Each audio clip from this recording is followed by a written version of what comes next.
YouTube, what is going on? Chris with Journals, Comics, and Pop Culture. Another video today discussing the hobby that we love so much. And that's right, I'm asking the question, why do collectors hate comics? Now, before you get it twisted, if you aren't subscribed to the channel, guys, please take some time to do so. Make sure you check the description below for some awesome links. If you guys want to become a patron of the channel on my Patreon, it's only $3.99 a month. You get awesome perks. And right now, I am still doing my giveaway contest for the first 20 patrons. I got official merch link below as well. And with that being said, guys, let's get into this, guys. Why do collectors hate comics?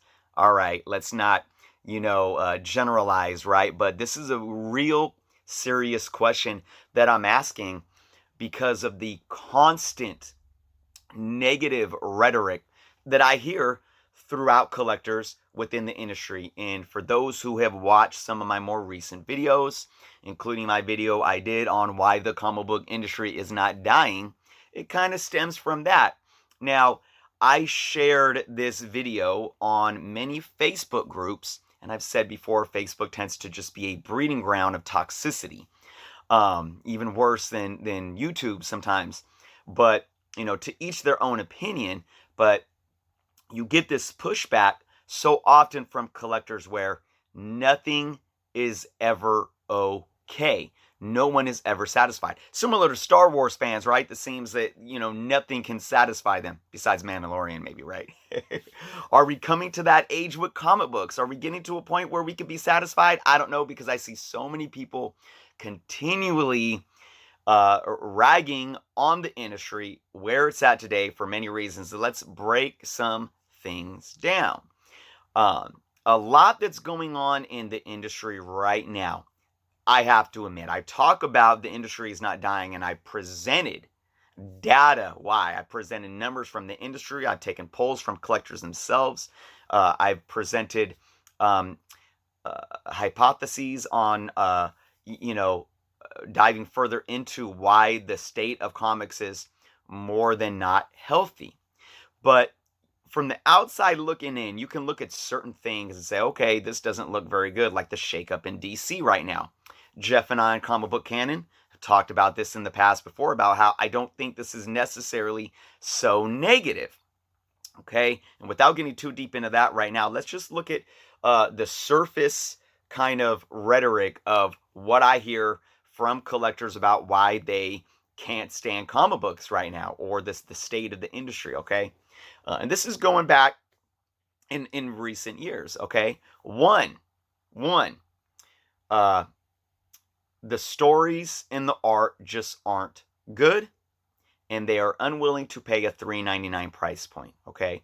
Very, very valid arguments, right? So you're looking at two things. You're looking at the quality of the product, right, which is story and art, and then you look at price point, okay? Okay, now let's set that aside.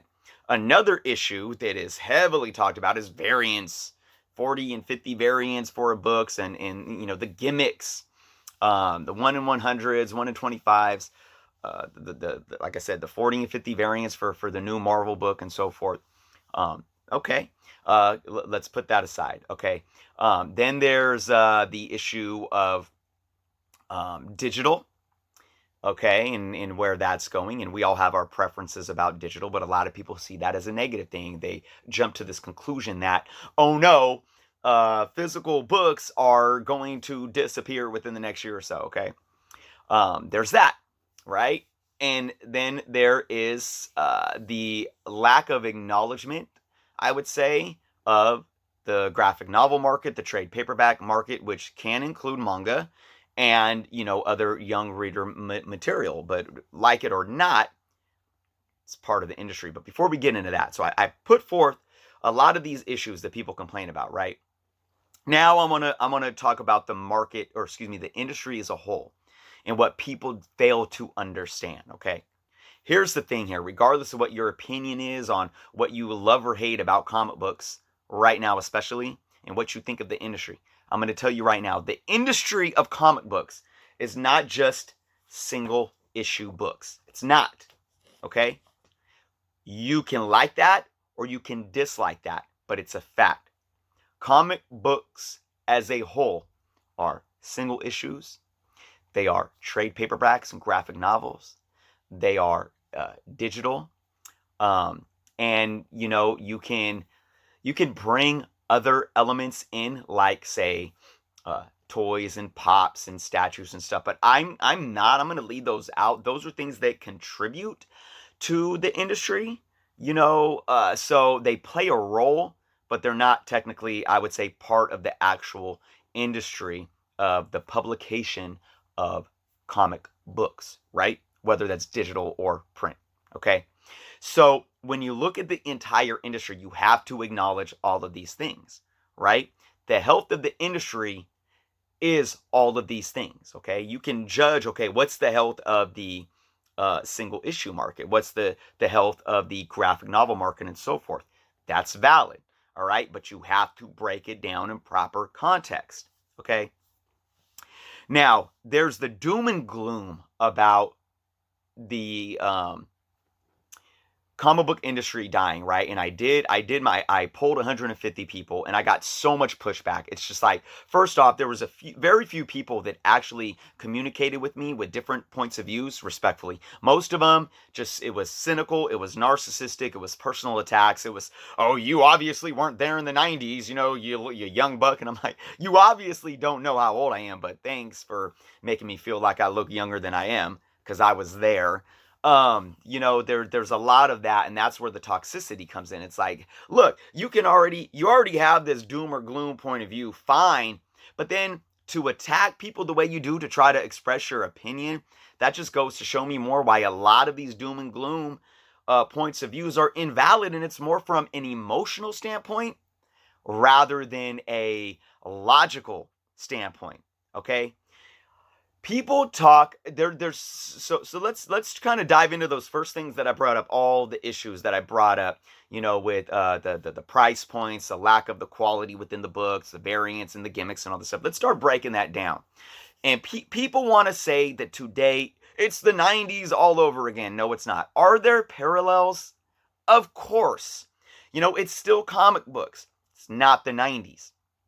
Talk about that a lot. The biggest reason why it's not the 90s is because there isn't a massive print of books of each title of each issue. There's not the mass production going on, and that is the key. Regardless of gimmicks, dude, and I've talked about this before. There's always gimmicks.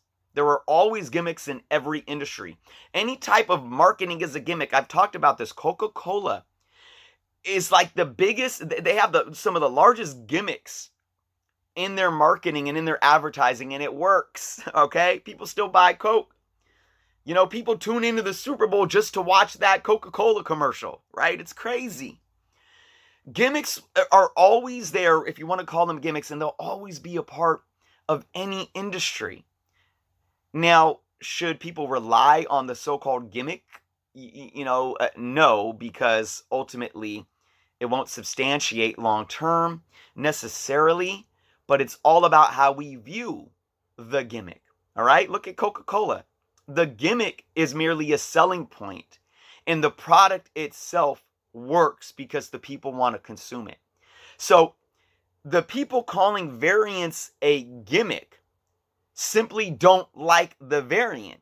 But if people that are buying into the gimmick because they want the variant product and they enjoy the product, it doesn't matter if you call it a gimmick or not.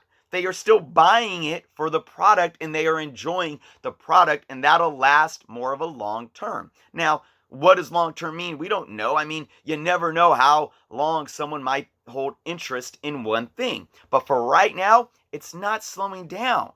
All right? So the whole comparison to the 90s thing, you really have to take the element of the mass production out of it and then look at parallels and see that although there's parallels, there's still a lot of things different. And I want to get one thing clear right now before I dive into this video any further. Saying that the industry isn't dying isn't acknowledging that there's not problems. There's always going to be problems in industry, and there's a lot of problems on the table for the comic book industry right now. There is, but those problems aren't necessarily a bad thing and are going to result in a negative thing for the future, they most likely will result in a positive thing for the future, as long as these shakeups and these restructuring within the industry work out in favor of the hobbyist, the consumer, and the collector. So, again, doom and gloom is so extreme, right? So let's talk about price point and quality. This is a very valid issue, very valid. And I think this is something that's got to be worked out. But here's the irony. I see the same people saying, oh, for the last 8+ years, I don't buy modern comics, right? It's garbage. The stories are whack. The art is whack. And I'm not paying $3.99. They're the same ones complaining about DC, restructuring and minimizing their and putting quality over quantity. It makes no sense. You can't have your cake and eat it too. Okay? You can't have your cake and eat it too. If DC stops producing, 50 to 60 titles every month, right? I think it's probably even more than that, because you get weekly releases, or bi-monthly, right? And if they cut that back to just say a solid 6, 7, or 8 handful a month at that same price point, but you're getting better quality, you're getting better quality art, or you're getting better quality stories in those books, that's solving the first problem that you brought to the table, the price point and not getting what you're paying for. It makes no sense to complain about both. But it's valid. It's valid to say $3.99 price point. You keep resetting your numbers, and every number one is like $5.99. It's valid. The $3.99 price point is a problem. Right now, because they correlate price with quality, with the product, and it hasn't been working, right? So you either restructure the quality of the product and keep the price point, or you're going to have to offer a different price point to keep people interested in the quality of the product that you're producing right now.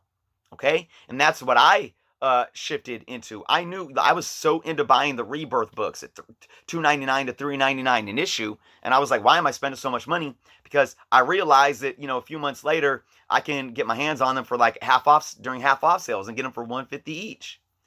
And then it's at a price point where I'm willing to pay for it, right?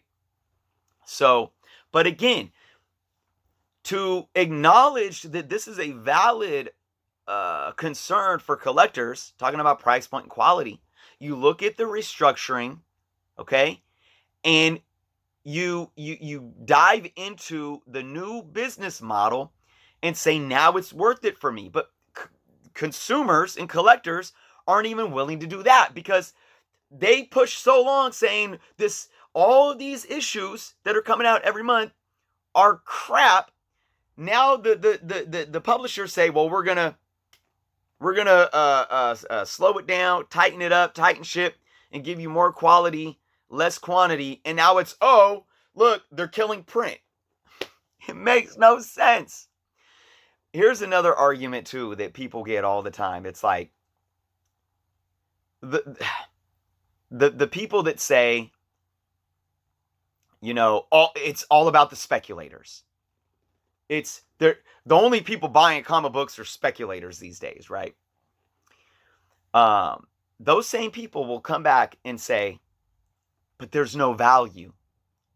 There's no value in modern books. They're the ones that say, I don't collect comics to flip. I'm in it for the real love of the hobby. I don't sell comics and I'm not into the gimmicks. But when the books aren't holding a substantial, return on investment, then they call that out. Well, modern books are crap because, they're not worth anything. Well, I thought you were in it for the love of the hobby, because you want to read your books and collect your books. It makes no sense. So when did collecting comic books just be about the return? But yet you're the same ones that are going to get mad at speculators, when speculators are the ones driving return on investment for certain books.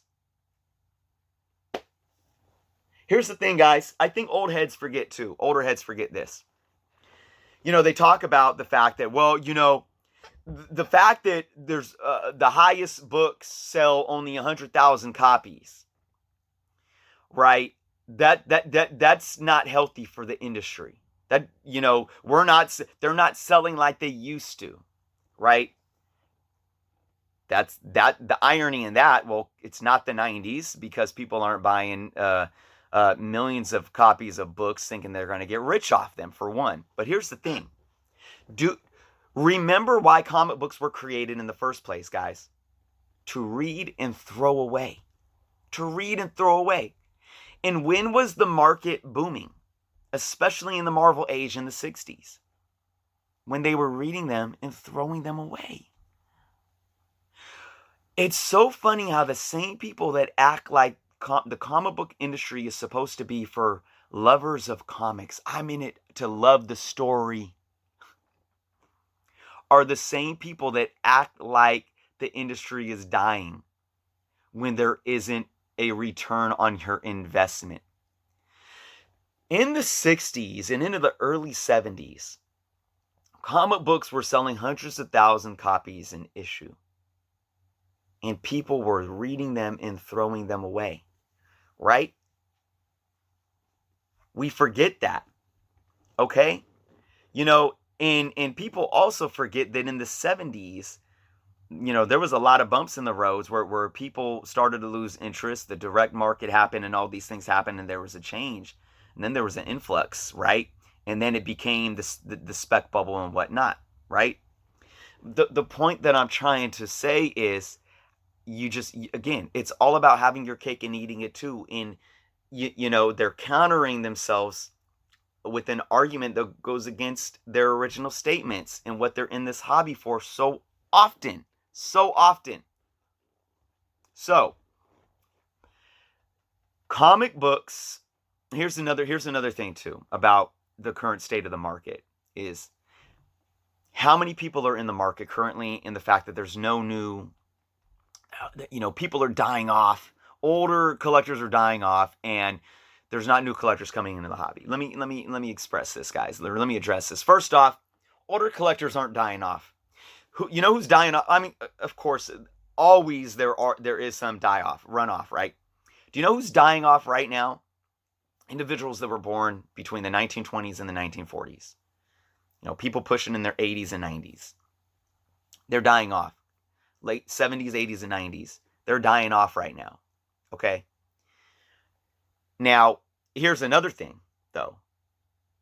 When they die off, if they have collections, those collections are being bought up and sold on the secondary market for big money, and it's making millions of dollars in the market. But let's focus on, we're losing collectors, right? Those are the ones dying off. The majority of collectors right now are between 30 and 50 years old, okay? They're not dying off anytime soon. They're not. Even at the tail end of that, the 50-year-olds. You think of the average lifespan pushing 80, right? They got another 20 plus years of supporting this hobby. And the 30-year-olds, right, are right there in the prime of supporting this hobby for another, 40 to 50 years. Nobody is dying off, okay? Now, when it comes to bringing new individuals into the hobby, this is a challenge. This is a challenge not because of young readers not being interested, but because in the natural evolution of the world around us, okay? Things are changing, right? We don't, kids don't necessarily go and hang out at the local, arcade or the local card shop or the local comic shop anymore, right? But it doesn't mean that they're not interested in comic books. So how do we adapt to that? And you got to look at other interests. Look at what successful comic stores have done. How do they get people in their comic stores? Gaming. There's a huge market for that. And it gives the youth, whether they're teenagers or even early 20s, it gets them into these comic stores. And although comics may not be their main interest, gaming is, it gets them in the same environment. All right? So, branches to the same tree here, guys. there's ways that we can evolve to keep getting people in the market. And that, I'm going to circle around now to understanding the totality of the market does include graphic novels and trades. It does. Because you have the young reader market booming right now. You have the manga market booming too, right? But you have the young reader market booming right now. And a lot of where they're reading is in the graphic novel and the trades. And let's go back to price point. Price point is an issue. So what do folks do? They wait for the trades because it saves them money, and we are in a binge. We are in a binge environment, in a binge culture, right? We like to binge things. Even you know, my son says it about like the Disney Plus shows. Oh, I gotta wait another week, you know, to watch it. Or I'm the same way with reading my comics. I actually, when I get my ASMs in the mail, I'll actually wait 4 months till I get a good stack of books, and then I'll read them all at once because I hate having to wait a month and being like, oh, what happened in that last issue? We're in a binge culture right now, so they go and buy trades and graphic novels. But they're still buying comics, and that money supports the industry. You can't deny that. It's evolving and it's changing. Let me kind of circle back around now too, and maybe this will be my final point here, guys. Well, actually, I want to talk a little bit about digital, and then we'll talk about the totality of the market right now and end on that. But you got to look at digital too. Digital is part of the market, whether you like it or not. But it's not. Look, there's a lot of people out there that and even Comixology did a poll on this. Many people will use Comixology to read a first issue or to get into a title, and then they'll go buy the trade paperbacks. So there's a correlation to where the consumption of digital pairs with still consumption of print. And if you look at the numbers, digital boomed from 2011 to 2015, and then it's been it's between a $90 to $100 million industry every year for the last 5 years. That's steady. So it's not like the digital industry is growing and the print industry is shrinking. It's not that. It's paired with it, guys. So look, here's where it comes to the entirety of the industry right now, guys. And I want to say one more thing too about how many people are in the hobby. And even I was reading an article by Jerry Conway, who I love to death, one of my favorite writers of all time in the comic book history. But and he brought some great points in this article, but he even made some points that are questionable, that shows that he's kind of outdated. It's kind of outdated. And he talked about, well, the best-selling comics sold about 50,000, so you got to estimate that at least in North America there's about 50,000 collectors. That's not true. And that's the most ignorant way and short-sighted way to look at how many collectors are in the hobby. And you know what's funny? There are a few articles out there that I see people reading and then regurgitating just from a few articles. That shows that people don't get outside of their box. But to say, well, one of the best-selling books sold 50,000, that must mean there's 50,000 collectors. No, that's a baseless claim, because get this, guys. First off, collectors don't just buy new books. And collectors don't just buy one book. The same collector isn't buying every new release every month or every week. If there's 50 people buying that book, maybe half of them are buying another book. Or maybe, there's another 25,000 that aren't buying that book that are buying this book, and that book. You can't say that. You can't say that the highest selling book equals the amount of collectors that they are. That are out there. That 50,000, I guarantee you, is only a portion of the collectors that are in the North American market. And here's the thing, we're not even taking into consideration secondary market, guys. And I talked about this yesterday in my video. The secondary market matters. And I'll explain it one more time.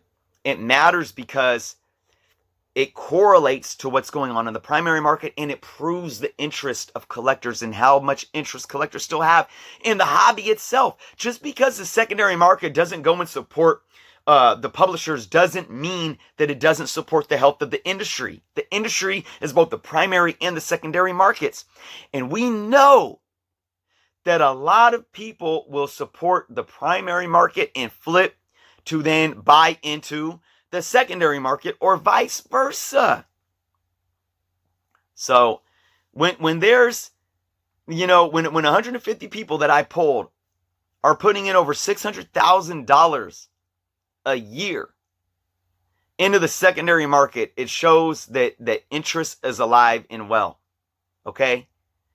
So you got to look at this on a much deeper level than saying there's parallels to the 90s, or I was there in the 70s and 80s, and, we're doomed because the best-selling book only sells 50 to 100,000 copies. You can't just look at black and white, what's happening now, and compare it with yesterday. It's a changing world, and you may not like how it's changing, but it doesn't mean doom or gloom. It doesn't. Does there need to be restructuring going on? Yes, and that's what's happening. Do we need to keep evolving in order for the industry to be successful? Yes. But why do so many collectors always sit there and focus so much on the negative when there's so much positive to focus on, when there's so much positive to talk about? Right? Focus on what you love doing. Collect how you want to collect what you're passionate about, and let others do the same. All right? Print isn't going anywhere anytime soon, even though there may be speed bumps and problems needing to be addressed right now. Okay? And look, the secondary market isn't going anywhere. So if you're an individual that doesn't even buy new books and that thinks the stories are garbage, keep buying your back issues and keep supporting your LCS. But I guarantee you, the same people saying, oh, look, LCSs are dying, they're a thing of the past, are the next moment going on eBay and buying books on eBay or on Facebook Marketplace. So you can't have your cake and eat it too. And that's what I see so much of, guys. That's what it boils down to. Look, I don't know everything. I'm not an expert on every little detail in the deeply woven web of where we're at in the comic book industry, and how to break these things down is an intricate woven web, for sure. I don't know everything. I'm not right about everything. But honestly, I don't base my opinion in the state of this industry based on the fact that I'm a fan. I base it on the fact that I understand business, I understand finance, I understand economics, and I understand the bigger picture of the industry, guys. It's like, again, I'll say this. You can't say the music industry is dying just because record stores are closing. We evolved. We download MP3s and we stream music on Pandora now. The music industry is alive and well. We evolve. And some of that evolving may look ugly and it may impact some people in a negative way. For instance, right now, people losing their jobs at DC. But we are evolving, and that evolution is for the positive health and growth of the industry for the future. With that being said, guys, I thank you all so much for watching. I want to hear your guys' thoughts below in the comments. Even if you disagree with some of the things I said, let me know. But again, be kind and be smart, guys. Be smart, because I always say I will challenge each and every one of you. If you're gonna sit and say that young readers aren't coming into the hobby, you better substantiate your claim and provide some proof. Because I'll tell you what, right now, the numbers don't lie, and the young reader growth is booming. All right? If you drop something to counter anything I say, please back it up with facts and substantiate your claim with sources, valid sources. And hey, if you do that and I was wrong, I will humbly admit so and give you your credit. So I appreciate all the feedback, guys. Thank you again so much for watching. Please subscribe if you have not done so yet. Be well, and until next time.